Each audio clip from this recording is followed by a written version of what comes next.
So this is another map that I found now. I've not seen this map before. Don't know if it predates Speed's map.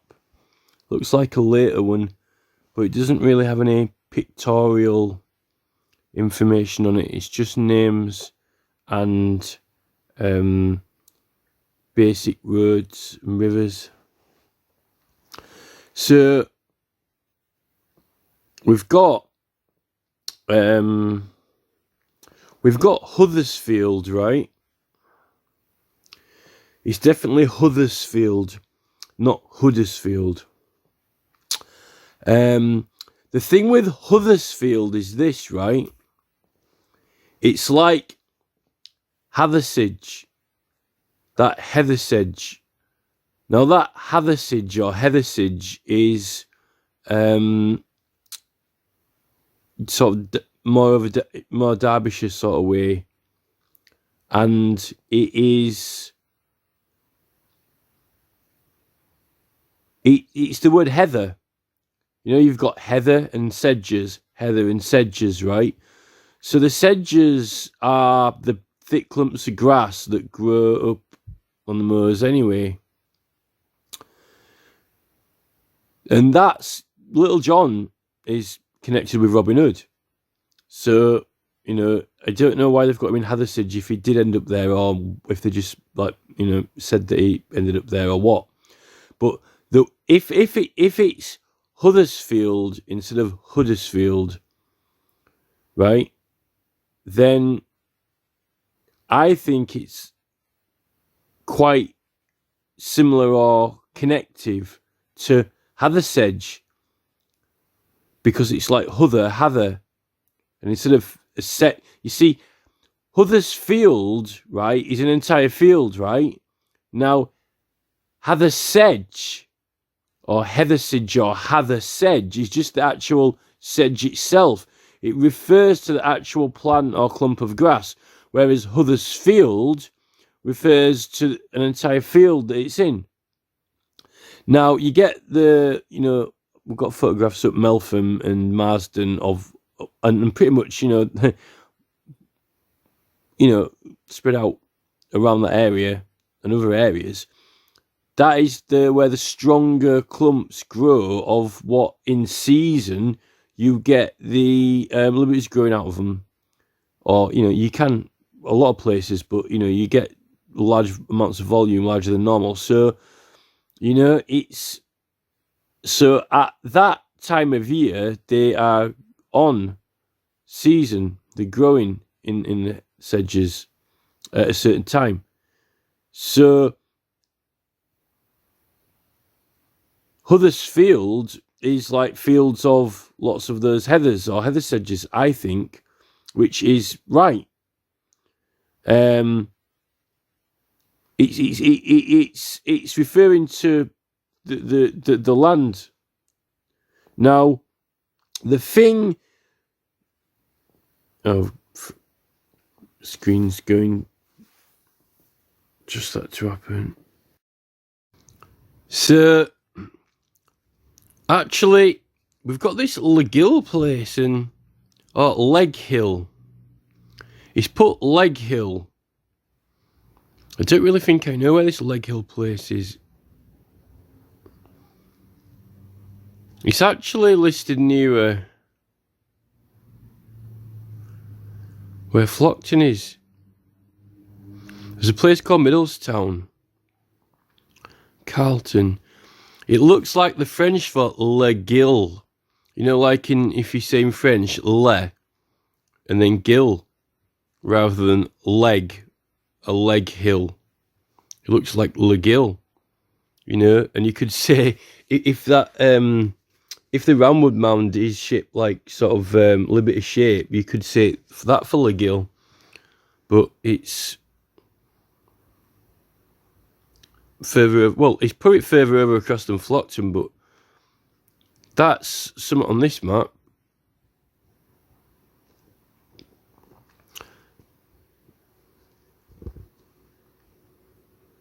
Now here for Meltham, is that definitely an M? Oh, yeah, it's got two little things at the top that go outwards.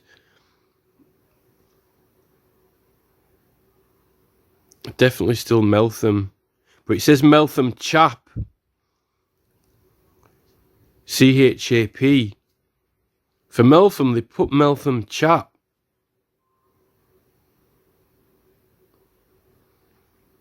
Which is, I mean, Meltham Chap. It's like cap, isn't it? Meltham Cap, Meltham Chap. I think that might be how Meltham Cop got its name, because it's easy to go from chap to cap to cop. But people don't call it Meltham Chap anymore.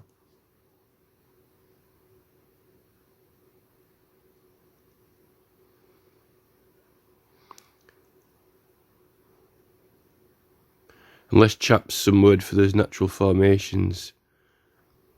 And then here for Marsden, it says Morden here.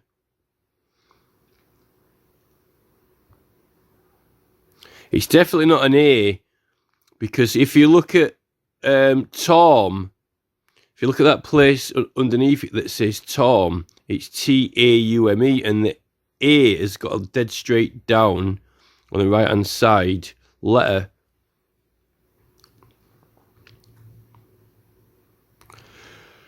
And on the chap for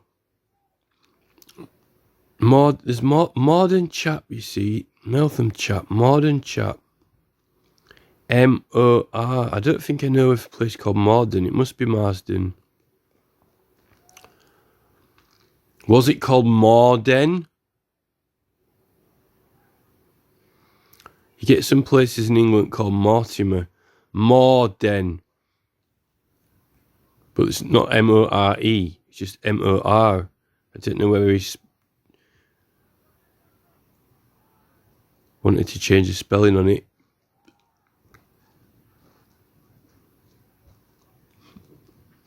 He's done Flockton with the same shape O, so Morden. Was that the name before Marsden?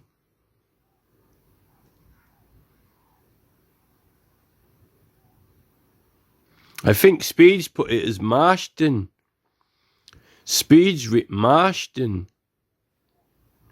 which is it's M-A-R like in Mars.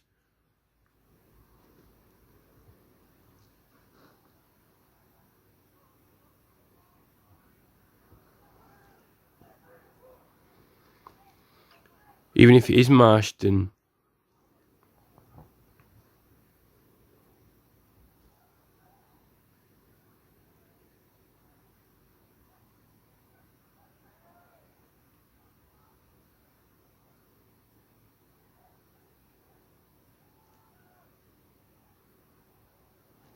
Meltham.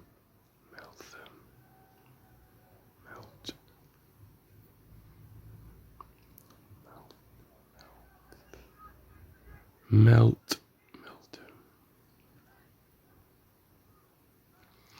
I wonder if Meltham has come from melt, you know, to melt.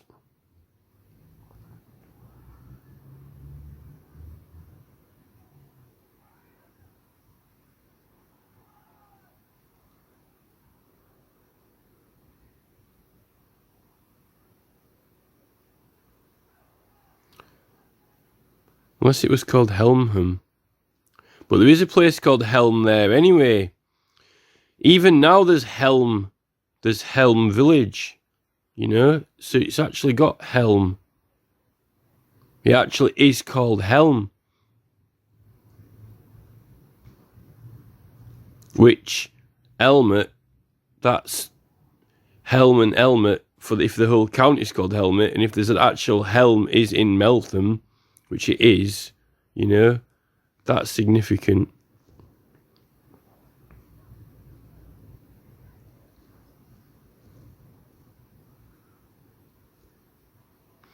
It should make that denome quite significant.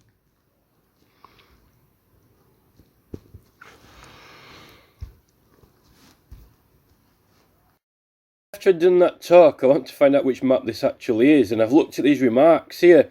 Now, it's funny that he's done some symbols that will signify certain things. So York is a city, boroughs, market towns, villages and castles. Now, the thing is, he's decided to say that for parks, he's got 3 dots in a row, right? Now, isn't it funny? And it's actually drawn on, he's drawn it like on like a bit of an elongation hill. He's drawn the 3 dots on this key here like a hill. Now, don't you think it's funny that I'm saying there's 3 sites? There's like Meltham Cop, Castle Hill, and then the other mound. Like 3 of them. Well, he's like done 3 dots there, and he's actually drawn it like on a long mound there. Villages and castles, he's done 2 dots. Now, usually, well, really, Castle Hill is a castle, so why don't you mark it on there? Although it's Iron Age, but he hadn't even put anything on there. Well, he's put dots. Sorry. Villages and castle. Oh, castle's got a little flag on it. Sorry, right? Now he said there's one symbol for one and one for the other, but he's not done them as a separate item. He's done them as 2 items, and next to each other, like there's 2 dots. Now a park signifies an entire area. He's done like 3 dots in a surrounding. I think it's worth noting that if that area of those hill forts is significant to the whole of Yorkshire, and this is a map of all Yorkshire, to decide to stylise your key in this manner would be the way of wanting to note something without being too obvious about it. What's he done for this Burrows is kind of a guy on the top of something with a little star or something above it. So these actually are the parks. So actually I might look to see if there's a dot with a flag on it.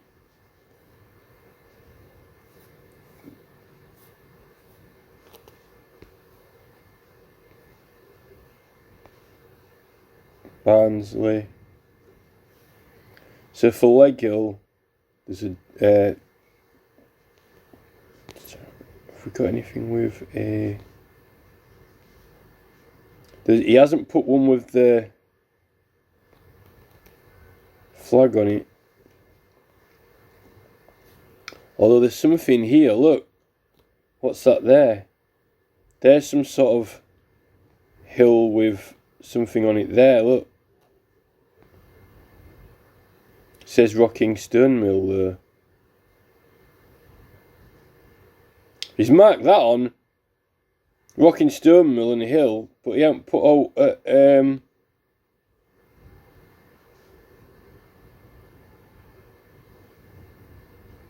Meltham,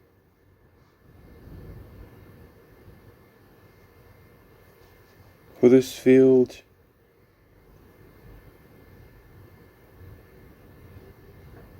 He hasn't put anything with a flag on it. Although he's put that dot in the middle of the D of the whole county. West Riding. For the D of the whole county, Huddersfield, he's put the letter D with a spot in. Why are they always being so kind of... They're always being kind of beating around the bush about it, you know? And that's the thing. I mean, why don't they do that with any other ancient sites? Is it taboo because, you know... Are we not allowed to because, you know, because of this current ruling empire, are we not allowed to recognise the area? Is it forbidden because it was from before, you know, the conquest? Was it before 1066? And is it something to do with that, you know, where it cannot be allowed to be acknowledged or celebrated? But yet you get, you know, Uffington White Horse gets the whole entire area kind of protected in the Ridgeway, you know. You see, I wanted to do a video and mention those. I'm just looking at a website now, and there's some concrete in one of the Scottish Islands. There's a big carved out cairn out of solid stone, and it always reminds me of those bunkers that they put around in the war. You know, there's concrete bunkers they put around the coastline. There's actually one near Castle Hill. One of those concrete war bunkers. Now, there's actually meant to be an original Neolithic chamber. Well, we're just looking at it on another website. I wish I could pull a photo of it up.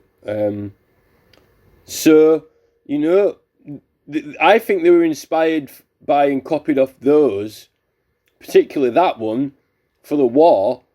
And then what have you got in memorabilia for it afterwards? You've got all these concrete things around the coast that you think of a war. They want, when you see those concrete things, they want you to think of wars and fighting, and they want you to think of, you know, that and those. And you, I don't even know about that one in Scotland or the Scottish ones.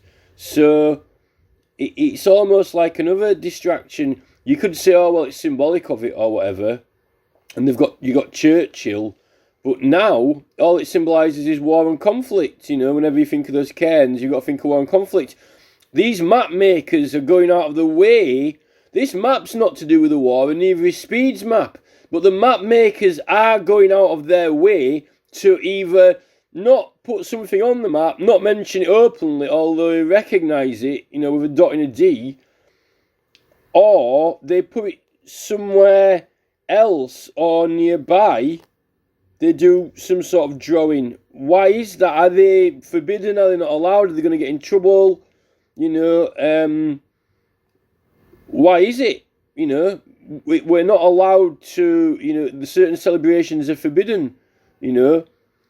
Almost like in religion with Christianity, you know, the original hands-on baptism's forbidden because and the sacrament's illegal. It's kind of almost like that sort of thing in a way. I wanted to mention those concrete bunkers. But the thing is that the last World War started when Valor excavating Castle Hill, and these some of these maps that are, you know, not telling you straight and putting it at other places are actually, you know, 1610 speeds. So you know it's almost. I think we've got issues.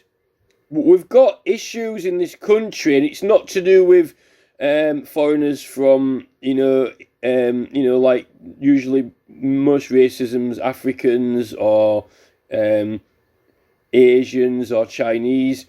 I think it's to do with imperialism, and it's to do with, doesn't matter if you've got, you know, if you're white or if you even got the same hair colour or whatever, you know, it's to do with a certain.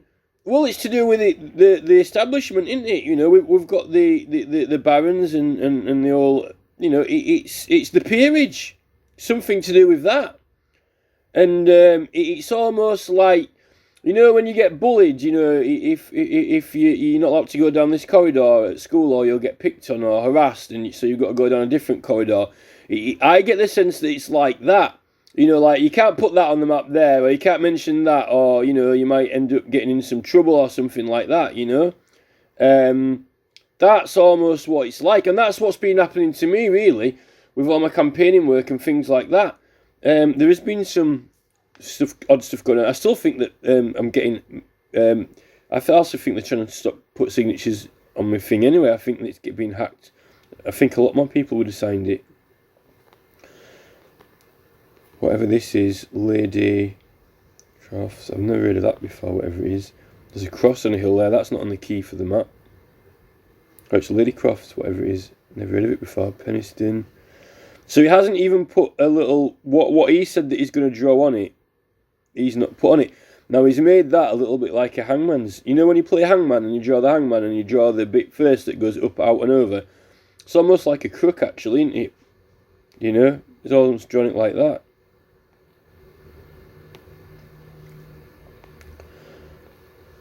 But I actually only wanted to talk about the key.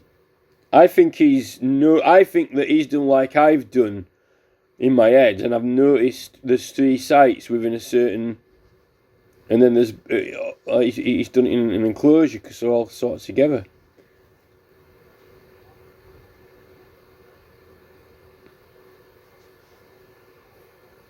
And then remarks, making marks again, remarks. So I wanted to find out whose this map is, and when is it?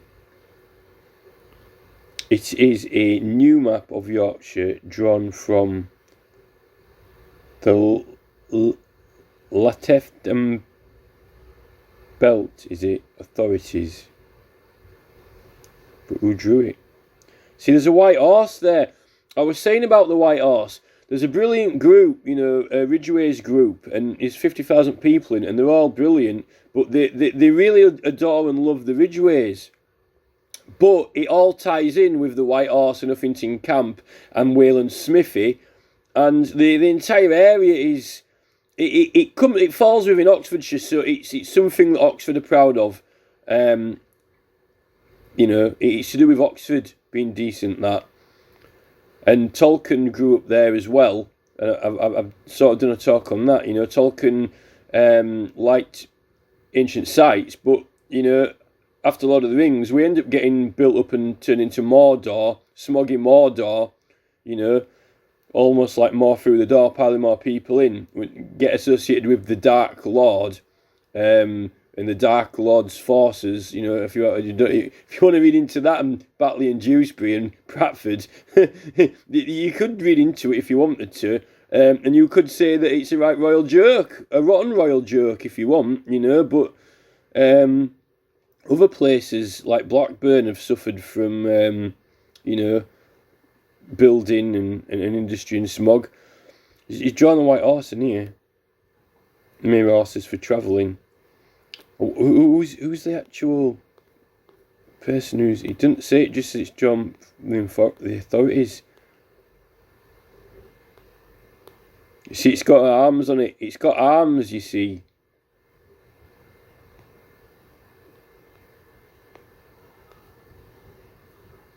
Alright.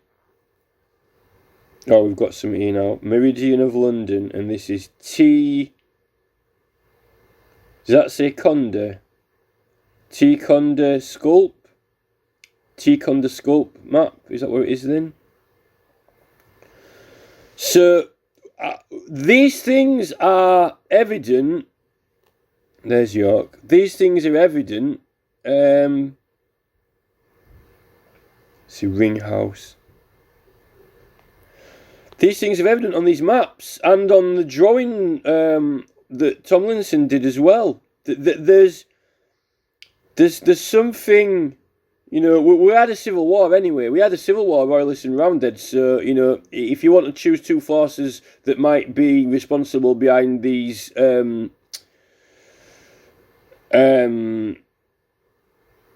details being slightly missing, odd or wrong, then there is a conflict that existed, which is Royalists and Roundheads, you know. We had that. And really, if Ramsden ancestors were involved in it, then that would really be tapering off and tailing off into the imperial chemical industries from the Tower. So that's what it is. When you can't acknowledge that we didn't have a civil war, because it's in the history books. I mean, they probably like to try and forget it. That's why they dug up Cromwell's body, and even afterwards, they dragged it around on carts, didn't they, or whatever, in bits. They tied it to the back of carts and pulled it around. It's definitely... these map makers want to acknowledge, but kind of just not straight out and obvious, which, if you can't, you know, say what a place is and what it was, what's the point in having an entire field of archaeology and an entire field of history? It's almost like education is to be sacrificed, you know, like there are certain degrees that are forbidden, you know, like the study of the sacraments. There are no one with degrees in the study of that because it's illegal unless you get a licence, and the studying that they're doing is kind of limited to that Carhart guy at the Royal College of London. Imperial law. The Imperial College can have the licence to study the sacrament and choose what experiments are done on it. But no universities are permitted to go to these ancient sites and, even find out if it might have been used in context and if there might not have been burials after all. It's all burials now. Everything to do with pre-1066, dead and buried. It's not a temple. There were no temples for no religious order that existed before 1066. No temples or religious sites exist. They are burials. Everyone in there is dead. That entire civilization and legacy is dead, has been killed, and they're all in tombs now. And it's everything is burials and tombs. We don't call them temples, and we certainly don't celebrate or acknowledge or research sacraments, because the Archbishop of Canterbury, is not going there, but he wants to go to Africa with heavy charity and fund the war in Russia, another war, more wars, and then we'll symbolise it with more concrete barriers around the coast that just happen to look like those, there was no... We don't know if there even were any wars back in the Neolithic when they were doing these monuments and sites. They certainly can't have been having wars if they got people to build Stonehenge and to actually build the hill forts in the Iron Age and to actually carve out those chambers. They weren't building them for wars. Whatever they were building, stone circles, because they were doing it for travel and things like that. The government in this country has got serious personal problems, serious issues with the truth, serious issues with facts, serious issues with lying. Boris Johnson's got serious issues with lying. I mean, even John Bercow said that, and then what happens to Bercow is he gets banned from Parliament. This is what happens. And then also Jeremy Corbyn, also gets banned. So, after he refuses to sing the anthem, there are issues. Now, I don't know how America managed to get set up and supposedly meant to be the United States of America without a monarchy or anything like that. Is it meant to be a quiet nod and wink that it really is, part of the United Kingdom? The United States is subjected to the United Kingdom, or is it actually... Why have a Declaration of Independence? Is that just another discrepancy, that's not really truth or fact? This is the issue that we've got.